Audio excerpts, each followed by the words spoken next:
வணக்கம். வேந்தரின் இளங்கதிர் முற்பகல் செய்திகளுக்காக பிரீதா. முதலில் தலைப்புச் செய்திகள். மத்திய அரசின் உதய் மின் திட்டத்தில் தமிழகம் இணைகிறது. வரும் 9ஆம் தேதி முறைப்படி உடன்பாடு கையெழுத்து.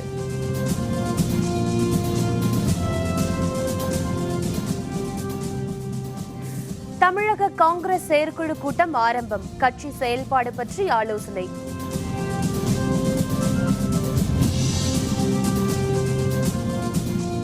தலைநகர் தில்லியில் திடீர் மழை, ரயில் விமானங்கள் தாமதம்.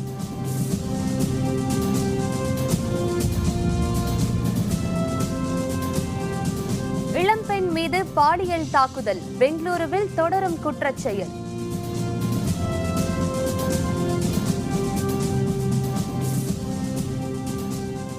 மகளின் உடலை 15 கிலோமீட்டர் சுமந்த தந்தை, ஒடிசாவில் மீண்டும் ஒரு துன்ப நிகழ்ச்சி.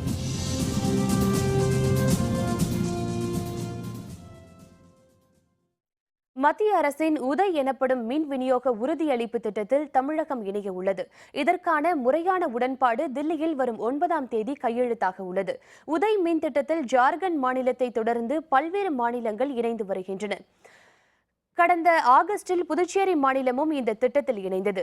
தொடக்கத்தில் உதய் திட்டத்துக்கு தமிழக அரசு கடும் எதிர்ப்பு தெரிவித்த நிலையில் கடந்த ஜூலை மாதம் மத்திய மின்துறை இணை அமைச்சர் பியூஷ் கோயல் அப்போதைய முதல்வராக இருந்த ஜெயலலிதாவை சந்தித்து பேசினார். அதன் விளைவாக உதய் திட்டம் தொடர்பான சந்தேகங்களை களைய மத்திய மாநில அரசுகளுக்கிடையே பேச்சுவார்த்தை நடத்தப்பட்டது. இதில் உடன்பாடு எட்டப்பட்டதை தொடர்ந்து தமிழக மின்துறை அமைச்சர் தங்கமணி தில்லி சென்று உதய் திட்டத்திற்கான உடன்பாட்டில் வரும் திங்கட்கிழமை கையெழுத்திடுவார் என தகவல் வெளியாகியுள்ளது. சென்னை சத்தியமூர்த்தி பவனில் தமிழக காங்கிரஸ் கட்சியின் செயற்குழு கூட்டம் தற்பொழுது தொடங்கியுள்ளது. தமிழக காங்கிரஸ் கட்சியின் தலைவராக திருநாவுக்கரசர் அண்மையில் நியமிக்கப்பட்டார். அவர் பொறுப்பேற்றுக் கொண்ட பின் முதன்முறையாக காங்கிரஸ் கட்சியின் செயற்குழு கூட்டம் சென்னை சத்தியமூர்த்தி பவனில் இன்று காலை 10:30 மணி அளவில் தொடங்கியுள்ளது. காங்கிரஸ் மாவட்ட தலைவர்கள், செயற்குழு உறுப்பினர்கள் உள்ளிட்ட 200 பேர் இந்த கூட்டத்தில் பங்கேற்று வருகின்றனர். கட்சியின் மேலிட பார்வையாளர்களாக ஆஸ்கர் பெர்னாண்டஸ், முகுல் வாஸ்னிக், சின்னா ரெட்டி, கர்நாடக அமைச்சர் சிவகுமார் உள்பட 5 இந்த செயற்குழு கூட்டத்தில் பங்கேற்றுள்ளனர். கட்சி செயல்பாடு பற்றி கூட்டத்தில் ஆலோசனை நடத்தப்பட்டு வருகிறது.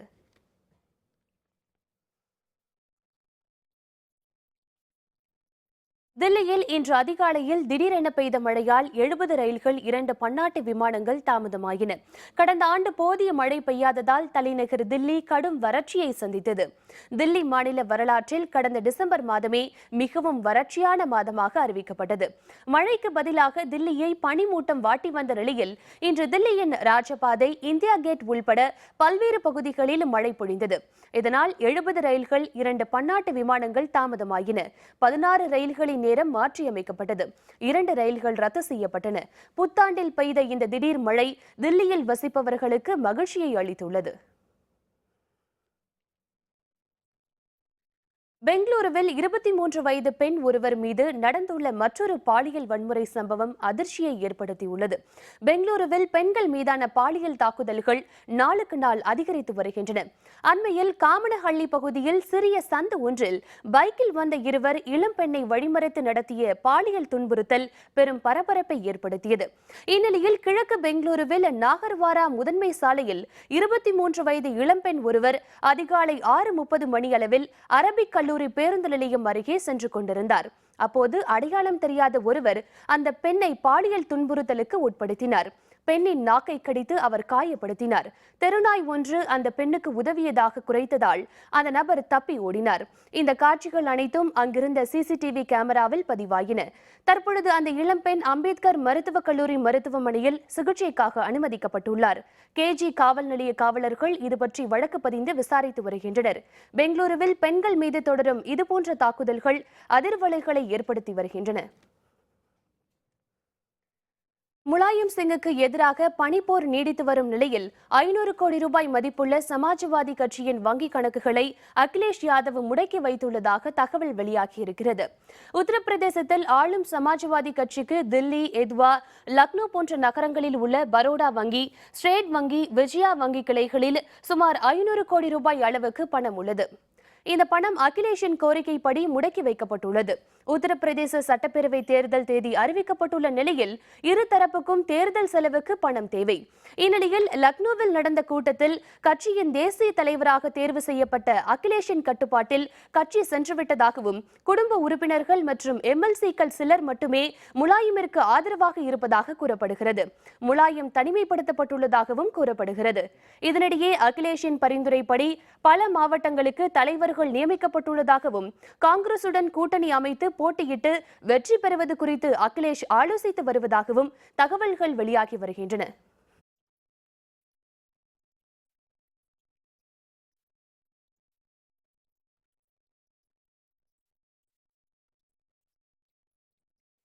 பாரதிய ஜனதா கட்சியின் 2 நாள் தேசிய செயற்குழு கூட்டம் தில்லியில் நேற்று தொடங்கிய நிலையில் இறுதி நாளான இதில் பிரதமர் மோடி உரையாற்ற உள்ளார். உத்தரப்பிரதேசம் உள்ளிட்ட 5 மாநிலங்களுக்கான தேர்தல் தேதி அறிவிக்கப்பட்டுள்ளது. தேர்தலுக்கு இன்னும் 1 மாதமே உள்ள நிலையில் 5 மாநில தேர்தல் பற்றி ஆராய பாரதிய ஜனதாவின் 2 நாள் தேசிய செயற்குழு கூட்டம் தில்லியில் நேற்று தொடங்கியது. மூத்த தலைவர்கள், கட்சியின் மாநில முதல்வர்கள், நிர்வாகிகள் என 350க்கும் அதிகமானோர் பங்கேற்று வரும் இந்த கூட்டத்தில் பேசிய பாரதிய ஜனதா தலைவர் அமித்ஷா, அரசின் கருப்பு பண ஒழிப்பு நடவடிக்கை மக்களிடம் பெரும் வரவேற்பை பெற்றிருப்பதாகவும் 5 மாநில தேர்தலில் பாரதிய ஜனதாவுக்கு அது வெற்றியை பெற்றுத்தரும் என்றும் பேசினார். இந்நிலையில் மாநாட்டின் நிறைவு நாளான இன்று பிரதமர் மோடி உரையாற்ற உள்ளார்.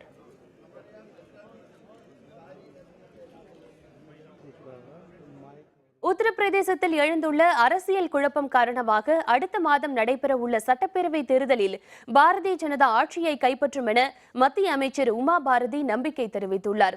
அதிகாரத்தை கைப்பற்றுவதற்காக சமாஜ்வாதி கட்சியினரிடையே ஏற்பட்டுள்ள மோதல் அவர்களின் செயல்பாட்டை மக்களுக்கு காட்டிவிட்டதாகவும் உமா பாரதி கூறியுள்ளார். भारतीय जनता पार्टी के नेता तो बाद में बताएंगे। तो मैं तो वैसे भी super cool confident person declared हूँ, इसलिए मुझसे तो अगर का सवाल ही नहीं होता है। जो होता है पक्का होता है कि हमारी सरकार में हमारी तो सरकार बनेगी, तो ना हमें किसकी जरूरत, नौबत कहाँ है। हमने यही बात कही है कि हमारी पूर्ण बहुमत से और प्रचंड बहुमत से सरकार बनेगी. மத்திய நிதிநிலை அறிக்கையை தாக்கல் செய்ய விடாமல் தடுக்க நினைக்கும் எதிர்க்கட்சிகளின் செயல் மக்களுக்கு எதிரானது என்றும் இது மீண்டும் எதிர்க்கட்சிகளுக்கு எதிராகவே திரும்பும் என மத்திய அமைச்சர் வெங்கையா நாயுடு தெரிவித்துள்ளார். நாடாளுமன்ற நிதிநிலை கூட்டத்தொடர் 31ஆம் தேதி தொடங்குவதாகவும் தொடர்ந்து அடுத்த மாதம் 1ஆம் தேதி நிதிநிலை அறிக்கை தாக்கல் செய்யப்படும் எனவும் மத்திய அரசு அறிவித்துள்ளது. ஆனால் உத்தரப்பிரதேசம், பஞ்சாப் உள்ளிட்ட 5 மாநில சட்டப்பேரவை தேர்தல் வருகிற பிப்ரவரி 4ஆம் தேதி தொடங்கும் நிலையில் நிதிநிலை அறிக்கையில் சலுகைகள் அறிவித்து ஆதாயம் தேட பாரதிய ஜனதா முயற்சிக்கும் என எதிர்க்கட்சிகள் எதிர்த்து வருகின்றன. இதுகுறித்து தில்லியில் செய்தியாளர்களுடன் பேசிய அவர், மத்திய நிதிநிலை அறிக்கை என்பது ஒட்டுமொத்த நாட்டுக்காகவுமே என்றும் அது குறிப்பிட்ட மாநிலங்களுக்கானது அல்ல என்றும் குறிப்பிட்டார். நிதிநிலை அறிக்கை வேண்டாம் என்றால் வளர்ச்சியோ முன்னேற்றமோ வேண்டாம் என்றுதான் பொருள் என்று குறிப்பிட்ட அவர், இதைதான் எதிர்க்கட்சிகள் விரும்புகிறதா என்றும் வெங்கையா நாயுடு கேள்வி எழுப்பினார்.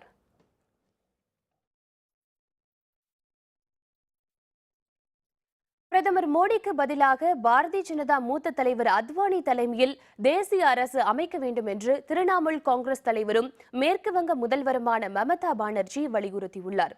கொல்கத்தாவில் செய்தியாளர்களுடன் பேசிய அவர், பணத்தால் மதிப்பிழப்பு அறிவிப்பு மூலம் மத்திய அரசு நாட்டை அழிவு பாதைக்கு அழைத்து செல்வதாகவும் குடியரசுத் தலைவர் பிரணாப் முகர்ஜி இந்த விவகாரத்தில் தலையிட்டு நரேந்திர மோடியிடமிருந்து நாட்டை காப்பாற்ற வேண்டும் எனவும் கேட்டுக்கொண்டார். மோடியால் நாட்டுக்கு தலைமையேற்று வழிநடத்த முடியாது என்றும் அவர் கண்டிப்பாக பிரதமர் பதவியிலிருந்து விலக வேண்டும் எனவும் மமதா கூறினார். அதற்கு பதிலாக அத்வானி, அருண்ஜேட்லி அல்லது ராஜ்நாத் சிங் ஆகியோர் தலைமையில் தேசிய அரசை அமைக்க வேண்டும் என்றும் மமதா தெரிவித்துள்ளார். பணத்தால் மதிப்பிழப்பு நடவடிக்கையால் மேற்கு வங்க அரசுக்கு 5500 கோடி ரூபாய் வருவாய் இழப்பு ஏற்பட்டுள்ளதாகவும் அவர் கூறியுள்ளார். இதனிடையே மக்களால் தேர்ந்தெடுக்கப்பட்ட பிரதமர் நரேந்திர மோடியை நீக்க வேண்டும் என மமதா பானர்ஜி கூறிய கருத்து தவறானது என மத்திய உள்துறை இணை அமைச்சர் கிரண் ரிஜிஜு தெரிவித்துள்ளார். இதுபற்றி தில்லியில் செய்தியாளர்களுடன் பேசிய அவர், பிரதமர் மோடி மக்களால் தேர்ந்தெடுக்கப்பட்டவர் என்றும் மமதா பிரதமரை பதவியிலிருந்து வெளியேற்ற வேண்டும் என்பது போன்ற கருத்துக்களை கூறியிருக்க கூடாது எனவும் குறிப்பிட்டார். प्रधानमंत्री ऐसे इंसान प्रधानमंत्री नहीं बनते, उसको देश की जनता चुनते हैं तभी वो प्रधानमंत्री बनते हैं. किसी का कहने से उसको कोई सीरियसली आप लेना नहीं चाहिए. क्योंकि ये कोई कहने वाली बात नहीं, ममता जी को इस तरह का बातें नहीं करना चाहिए। ஒடிசாவில் இறந்த சிறுமியின் உடலை தோளில் சுமந்து கொண்டு அவளது தந்தை 15 கிலோமீட்டர் வரை நடந்த அவலம் மீண்டும் அரங்கேறியிருக்கிறது. ஒடிசாவில் தானாமாஜி என்பவர் இறந்த அவரது மனைவியின் உடலை சுமந்து கொண்டு மகள் அழுது கொண்டே உடன் வர 13 கிலோமீட்டர் தொலைவு நடந்த நிகழ்ச்சி ஏற்கனவே நாட்டை அதிர்ச்சிக்குள்ளாக்கியது. இந்நிலையில் ஒடிசாவில் மீண்டும் அதே போன்ற துன்ப சம்பவம் நடந்துள்ளது. அங்கு அன்குல் கிராமத்தை சேர்ந்த காடி திபார் என்பவர் அவரது 5 வயது மகளை உடல்நலக்குறைவு காரணமாக மருத்துவமனையில் அனுமதித்திருந்தார். சிகிச்சை பலனின்றி மகள் இறந்த நிலையில் மருத்துவமனை நிர்வாகம் எந்த உதவியும் செய்ய முன்வராததால் மகளின் உடலை 15 கிலோமீட்டர் தொலைவுக்கு தோளில் சுமந்து வர வேண்டிய அவல நிலைக்கு காடி திபார் தள்ளப்பட்டார். இதுபற்றி மாவட்ட சார் ஆட்சியர் விசாரணையை தொடங்கியுள்ளார்.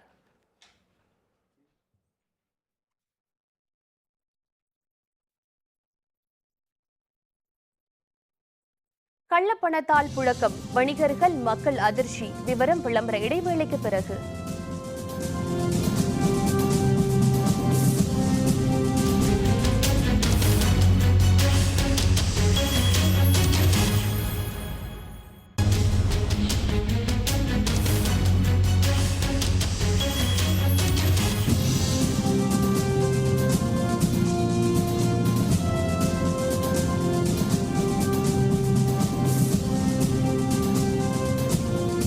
செய்திகள் தொடர்கின்றன. அரியலூர் மாவட்டத்தில் அதிக அளவு 50 மற்றும் 100 ரூபாய் கள்ளப்பணத்தாள்கள் புழக்கத்தில் வந்துள்ளதால் வணிகர்களும் பொதுமக்களும் அதிர்ச்சி அடைந்துள்ளனர். அரியலூர் மாவட்டத்தில் 50 மற்றும் 100 ரூபாய் பணத்தாள்களில் கள்ளப்பணம் அதிக அளவில் புழக்கத்தில் வந்துள்ளது. கடைகளில் மக்கள் வழங்கும் பணத்தாள்களை சோதனையிடும் வணிகர்கள் பெரும்பாலும் கள்ளப்பணம் வருவதாக தெரிவிக்கின்றனர். இதனால் பல இடங்களில் வணிகர்களுக்கும் மக்களுக்கும் இடையே வாக்குவாதம் ஏற்படுகின்றன. அச்சடிக்கப்பட்ட ஆண்டு குறிப்பிடப்படாமல் வரும் 100 ரூபாய் பணத்தாள்களால் வணிகர்களும் மக்களும் அதிர்ச்சி அடைந்துள்ளனர். அரியலூரை பொறுத்த வரைக்கும் நோட்டு நிறையா டூப்ளிகேட் நோட்டு நிறையா வந்துருச்சுங்க. நோட்டு ஃப்ரெஷ்ஷாக இருக்குது. 50 ரூபா 100 ரூபா பார்க்க போனீங்கன்னா கண்டே முடியாத அளவுக்கு நோட்டு ஃப்ரெஷ்ஷாக இருக்குது. மக்கள் புது நோட்டுன்னு சொல்லி வாங்கிட்டு வந்துடுறாங்க. ஆனால் கடையில் கொடுக்குறப்ப இதுமாரி பிரச்சனைகள் நிறையா வருதுங்க. நோட்டை மிஷினில் போட்டாலே ரிஜெக்ட் நோட்டாக காமிக்குது. இதுக்கு நாங்கள் என்ன பண்ணுறதுன்னு ஒன்றும் தெரியல. நாங்கள் வியாபாரிகள்லாம் குழம்பி போய் தான் இருக்கோம். சரி, வியாபாரத்தில் 50 ரூபா 100 ரூபா நோட்டு நிறையா வந்துக்கிட்டு இருக்கு புழக்கத்தில். இதை நாங்கள் வாங்கி மிஷினில் செக் பண்ணும்போது சில 50 ரூபா நோட்டுகளை மிஷின் ரிஜெக்ட் பண்ணுது. அதுமாரி 100 ரூபா நோட்டையும் மிஷின் ரிஜெக்ட் பண்ணுது, சிவப்பில் எரியுது. நாங்கள் இதை பொதுமக்கள்கிட்ட இந்த நோட்டு வேண்டாமா வேறு நோட்டு கொடுமான்னு சொன்னால் பொதுமக்களுக்கும் எங்களுக்கும் வாக்குவாதம் ஆகிற மாதிரி மனஸ்தாபம் ஏற்படுது. கடையில் போனாக்கா 50 நோட்டு 100 நோட்டுலாம் செல்லாதுன்றாங்க. கேட்டால் மிஷினில் போட்டு காமிச்ச பாரு சிவப்பாக வருதுன்னு எங்களுக்கு அது ஒன்றும் புரியவே மாட்டேங்குது. கள்ளப்பணத்தை ஒழிக்கிறேன்னு சொல்லிவிட்டு இப்போ நாங்கள் சில்லறை அந்த 2000 ரூபா கொடுக்குறாங்க. அந்த 2000 சில்லறை வாங்குறதே பெரிய பாடு. அதுவும் செல்லாத நோட்டுன்றாங்க. அந்த 50 ரூபா திருப்பி அவன்கிட்ட கொடுத்துட்டாங்க. இப்போ அந்த பணத்தை எனக்கு கழிச்சு தான் போடணும். வேறு என்ன பண்ணுறது அந்த பணத்தை வச்சுக்கிட்டு? திருப்பூர் மாநகராட்சி துப்புரவு தொழிலாளி ஒருவர் கொசு மருந்து அடிக்கும் பணியில் ஈடுபட்டிருந்த பொழுது மயங்கி விழுந்து மருத்துவமனைக்கு செல்லும் வழியில் உயிரிழந்தார். திருப்பூர் மாநகராட்சியில் துப்புரவு தொழிலாளியாக பணியாற்றி வந்த வேல்முருகன் அங்கேரிபாளையம் பகுதியில் கொசு மருந்து அடிக்கும் பணியில் ஈடுபட்டிருந்தார். அப்போது திடீரென மயங்கி விழுந்த அவர் மேல் சிகிச்சைக்காக கோயம்புத்தூர் கொண்டு செல்லும் வழியில் இறந்தார். இதனிடையே துப்புரவு மற்றும் மருந்து தெளிக்கும் பணியில் ஈடுபட்டுள்ள தொழிலாளர்களுக்கு தேவையான பாதுகாப்பு கருவிகள் வழங்கப்படாததால் தொழிலாளி இறந்ததாக சமூக ஆர்வலர்கள் குற்றம் சாட்டுகின்றனர். துப்புரவு தொழிலாளர்கள் ரொம்ப அவங்களுக்கு பாதுகாப்பு உபகரணங்கள் மாநகராட்சி சார்பில் வழங்கப்படுவதே இல்லை. ஒரு பாதுகாப்பு இல்லாத சூழ்நிலையில் அவங்க செயல்படுறாங்க. கண்டிப்பாக திருப்பூர் மாநகராட்சி அனைத்து துப்புரவு தொழிலாளர்களுக்கும் முதல்ல சரியான பாதுகாப்பு உபகரணம் தரணும். அந்த சம்மந்தப்பட்ட இளைஞருக்கு சரியான இழப்பீடு கொடுக்கணும்.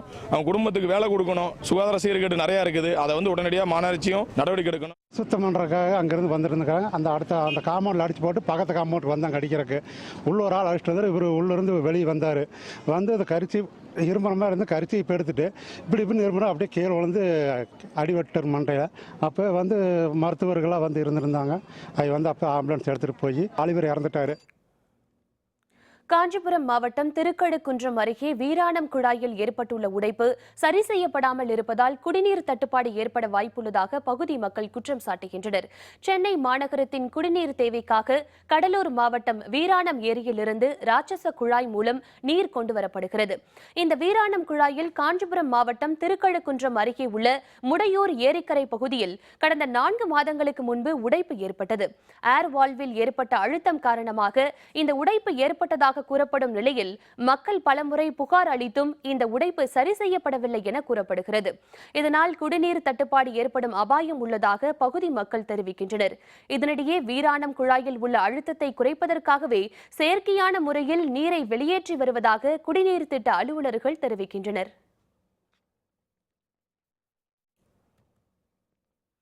திருவண்ணாமலையில் கனடா நாட்டை சேர்ந்த பிலிப் என்பவரும் ஃபெரா என்ற பெண்மணியும் இந்து பண்பாட்டு முறைப்படி திருமணம் செய்து கொண்டனர். இந்த திருமணம் பலரையும் கவர்ந்தது. கனடா நாட்டை சேர்ந்த மருத்துவர் பிலிப், பெண் மருத்துவர் ஃபெரா, இவர்கள் இருவரும் அடிக்கடி தமிழகத்துக்கு சுற்றுலா வருவது வழக்கம். தமிழர்களின் பண்பாடு மற்றும் கலாச்சாரத்தால் கவரப்பட்ட பிலிப்பும் ஃபெராவும் இந்து மத முறைப்படி திருமணம் செய்து கொள்ள விரும்பினர். அதன்படி இவர்களது திருமணம் திருவண்ணாமலையில் நடந்தது. மணமகள் ஃபெரா காஞ்சி பட்டுடுத்தி பொட்டு வைத்து ஆபரணங்கள் அணிந்து மணமேடையில் வீற்றிருக்க, மணமகன் பிலிப் வேட்டி சட்டையுடன் புரோகிதர்கள் மந்திரம் ஓத ஃபெராவின் கழுத்தில் தாலி கட்டினார். ஃபெரா அம்மி மிதிக்க அவருக்கு மெட்டி அணிவிக்கப்பட்டது. வெளிநாட்டு தம்பதி ஒன்று இந்து முறைப்படி செய்து கொண்ட இந்த திருமணம் பலரையும் கவர்ந்தது. நடந்த திருமணத்தை ஃபரான்றவங்களுக்கு நடந்தது. அவங்க அமெரிக்க சிட்டிசன். ஆக்சுவலாக நம்ம தமிழ்நாட்டு கலாச்சாரம் ரொம்ப பிடிக்குன்றதுனால நம்ம இந்து முறைப்படி அவங்க கல்யாணம் பண்ணிக்க ஆசைப்பட்டாங்க. 2 வருஷமா இங்கே தான் தங்கியிருக்காங்க. அவங்களுக்கு இந்த இந்திய கலாச்சாரம் ரொம்ப பிடிக்குமா.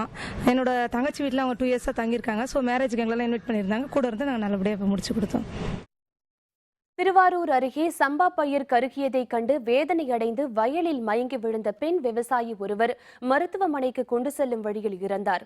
திருவாரூர் மாவட்டம் நன்னிலம் அடுத்த கருவேலி கிராமத்தை சேர்ந்த விவசாயி குப்புசாமியின் மனைவி மீராபாய் தனக்கு சொந்தமான 1 ஏக்கர் நிலத்திலும் குத்தகைக்கு பெற்ற 2 ஏக்கர் நிலத்திலும் சம்பா சாகுபடி மேற்கொண்டார்.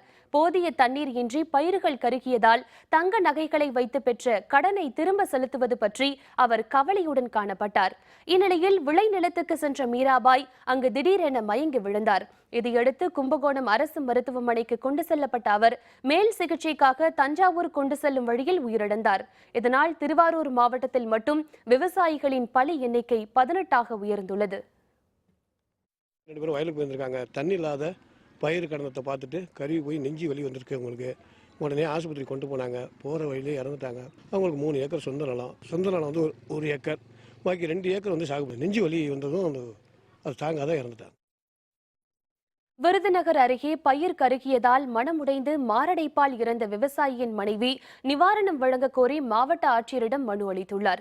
விருதுநகர் மாவட்டம் சாத்தூர் அடுத்த கே பாறைப்பட்டியை சேர்ந்த விவசாயி அப்பையா நாயக்கர் தனது நிலத்தில் பயிரிட்ட மக்காச்சோளம், மிளகாய் உள்ளிட்ட பயிர்கள் வாடியதைக் கண்டு கடந்த 4ஆம் தேதி மாரடைப்பால் இறந்தார். இந்நிலையில் இவரது மனைவி பெத்தம்மாள் தனது குடும்பத்தினருடன் விருதுநகர் மாவட்ட ஆட்சியர் சிவஞானத்தை சந்தித்து கோரிக்கை மனு ஒன்றை அளித்தார். அதில் போதிய நீரின்றி விவசாய பயிர்கள் கருகியதால் 7 லட்சம் ரூபாய் கடன் சுமையால் தனது கணவர் மனமுடைந்து இறந்ததாகவும், எனவே உரிய நிவாரணம் வழங்க வேண்டும் எனவும் கேட்டுக்கொண்டார். தஞ்சாவூர் மாவட்டத்தில் சம்பா சாகுபடி பாதிக்கப்பட்ட நிலையில் ஊடு பயிராக உளுந்து, கடலை ஆகியவற்றை பயிரிடுவதற்காக ஆயத்த பணிகளை விவசாயிகள் மேற்கொண்டுள்ளனர். மேட்டூர் அணையிலிருந்து உரிய நேரத்தில் தண்ணீர் திறக்க இயலாததால் 5 ஆண்டுகளாக குறுவை சாகுபடி பொய்த்து போன நிலையில் ஒருபோக சாகுபடியாக சம்பா சாகுபடியை விவசாயிகள் மேற்கொண்டனர். எனினும் டெல்டா மாவட்டங்களில் நிலவும் கடும் வறட்சி காரணமாக சம்பா பயிர்கள் கருகி வருகின்றன. இதனால் விளைநிலங்களை தரிசாக போட விரும்பாத விவசாயிகள் ஊடு பயிர்களாக உளுந்து, கடலை ஆகியவற்றை பயிரிடும் ஆயத்த பணிகளை மேற்கொண்டுள்ளனர். இத்தகைய பயிர்களுக்கு தண்ணீர் தேவை குறைவு. மேலும் குறுகிய காலத்தில் இவற்றை அறுவடை செய்ய முடியும் என்பதால் இவற்றை பயிரிட்டுள்ளதாக விவசாயிகள் தெரிவிக்கின்றனர். சுத்தமாக ஆற்றுல தண்ணியும் இல்லை, பருவமழை சரியாக பெய்யலை, சுத்தமாக காஞ்சி போயிடுச்சு. அதாவது இப்போ அதுக்கு பிறகு உளுந்து தெளித்து வச்சுருக்கோம். என்ன போரை வச்சு கொஞ்சம் பாய்ச்சிரும், அவ்வளோதான். அதுவும் பிடுங்க முடியுமா பிடுங்க முடியாது தெரியாது. நடவுக்குன்னா தண்ணி பற்றாது, காஞ்சி போயிடும். இதுனா எப்போது ஒரு 10 நாளைக்கு ஒரு வாட்டி 15 நாளைக்கு ஒரு வாட்டி தான் பச்சிருது. அது இதில் பிரச்சனை இல்லை. இருக்க தண்ணியை வச்சு கொஞ்சம் உளுந்து பயிர் இந்த கடலை கொஞ்சம் கொஞ்சம் போட்டுட்ருக்காங்க. காஞ்சி போய் மாடுகள்லாம் மேய்ச்சிட்டு மறுபடியும் இப்போ ஒரு மழை பெஞ்சிச்சு, அதுக்கு பிற்பாடு அதை கொஞ்சம் உளுந்து உளுந்து கொஞ்சம் தெளித்து வச்சுருக்காங்க. வேறு ஒன்றும் வாய்ப்பு இல்லை இங்கே எங்களுக்கு. இலவச தண்ணி கொஞ்சம் திறந்து விட்டு அதை நம்பி நாங்கள் கடனை வாங்கி நெல்லெல்லாம் தெளித்து இப்போ எல்லா நிலமும் சும்மா காஞ்சே போயிட்டு. ஓர் செட்டு உள்ளவங்க நடவு நட்டுருக்காங்க. பக்கத்தில் இந்த மழைக்கெல்லாம் மேய்ச்சதுனால இப்போ உளுந்து கடலை இதில் போட்டுக்கிட்டு இருக்காங்க. ஆக கண்டிப்பாக இந்த வருஷத்துக்கு நிவாரணம் எங்களுக்கு இந்த இது நெசைடு கொடுத்தே ஆகணுங்க. இல்லைன்னாக்கா இன்னும் மீண்டும் நாங்கள் ரொம்ப கஷ்டத்துக்கு ஆளாயிடும். விவசாய கூலி வேலை செய்கிறவங்களுக்கு எந்த வருமானம் இல்லைங்க. ஸ்ரீரங்கம் அருள்மிகு அரங்கநாதர் கோவில் வைகுண்ட ஏகாதசி விழாவின் 10ஆம் நாளான இன்று நம்பெருமாள் மோகினி அலங்காரத்தில் பக்தர்களுக்கு காட்சியளித்தார். வைணவ ஸ்தலங்களில் முதன்மையானதாக கருதப்படும் ஸ்ரீரங்கம் அருள்மிகு அரங்கநாதர் கோவிலில் வைகுண்ட ஏகாதசி விழா பகல் 10 ரா 10 என 21 நாட்கள் நடைபெறுகிறது. இந்த விழாவின் 10வது நாளான இன்று மோகினி அலங்காரத்தில் ரத்தின கிளி, ரத்தினம் பதித்த தங்க அபயஹஸ்தம் உள்ளிட்டவற்றை அணிந்து உற்சவர் நம்பெருமாள் காட்சியளித்தார். இதைத் தொடர்ந்து திருமங்கை ஆழ்வாரின் திருவாய்மொழி பாசுரங்களை கேட்டருளி அர்ஜுன மண்டபத்தில் எழுந்தருளி பக்தர்களுக்கு அவர் அருள்வாளித்தார். நம்பெருமாளை ஆயிரக்கணக்கான பக்தர்கள் தரிசனம் செய்தனர்.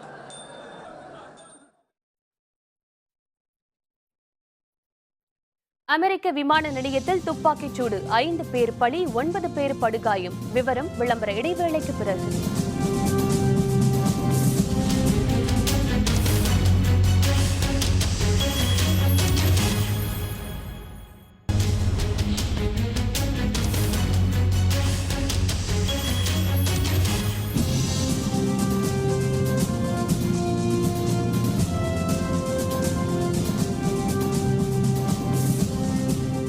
செய்திகள் தொடர்கின்றன. இனி அயலகச் செய்திகள்.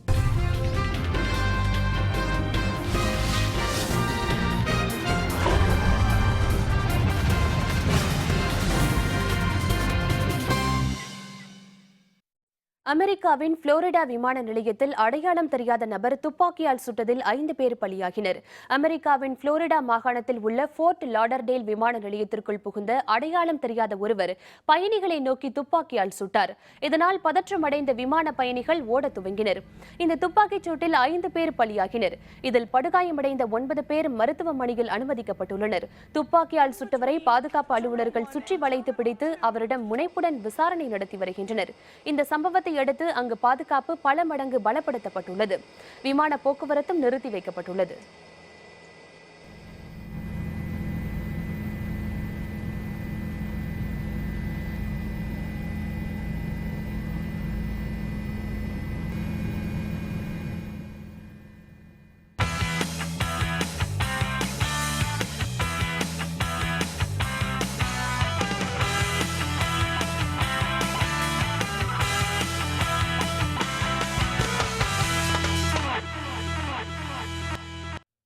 கத்தார் நாட்டில் நடந்து வரும் தோஹா டென்னிஸ் போட்டியில் உலகின் முதல் 2 வீரர்களான ஆண்டி முரே, ஜோகோவிச் ஆகியோர் இறுதிப் போட்டிக்குள் நுழைந்துள்ளனர். கத்தார் நாட்டின் தலைநகரமான தோஹாவில் தோஹா டென்னிஸ் போட்டி நடந்து வருகிறது. அதில் உலகின் 2ஆம் நிலை வீரரான நோவக் ஜோகோவிச் அரையிறுதியில் ஸ்பெயின் நாட்டின் பெர்னாண்டோ வெர்டாஸ்கோவுடன் மோதினார். முதல் செட்டை 4-6 என இழந்த ஜோகோவிச் அடுத்த 2 செட்களையும் 7-6, 6-3 என வென்று இறுதிப் போட்டிக்குள் அடியெடுத்து வைத்தார். அதுபோல தோஹா டென்னிஸ் போட்டிகளில் இதுவரை 2 முறை வெற்றி பெற்றுள்ள உலகின் முதல்நிலை வீரரான பிரிட்டனின் ஆண்டி முரே அரையிறுதியில் 3ஆம் நிலை வீரரான செக் குடியரசின் தாமஸ் பெர்டிச்சை எதிர்கொண்டார். அதில் 6-3, 6-4 என முரே வெற்றி பெற்று இறுதிப் போட்டிக்குள் நுழைந்தார். இறுதிப் போட்டியில் முரே, ஜோகோவிச் ஆகியோர் மோத உள்ளனர். மீண்டும் தலைப்புச் செய்திகள். மத்திய அரசின் உதய் மின் திட்டத்தில் தமிழகம் இணைகிறது. வரும் 9ஆம் தேதி முறைப்படி உடன்பாடு கையெழுத்து.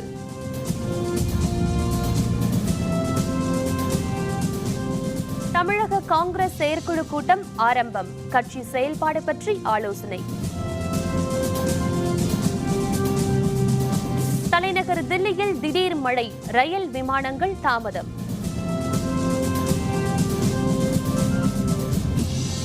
இளம்பெண் மீது பாலியல் தாக்குதல், பெங்களூருவில் தொடரும் குற்றச்செயல்.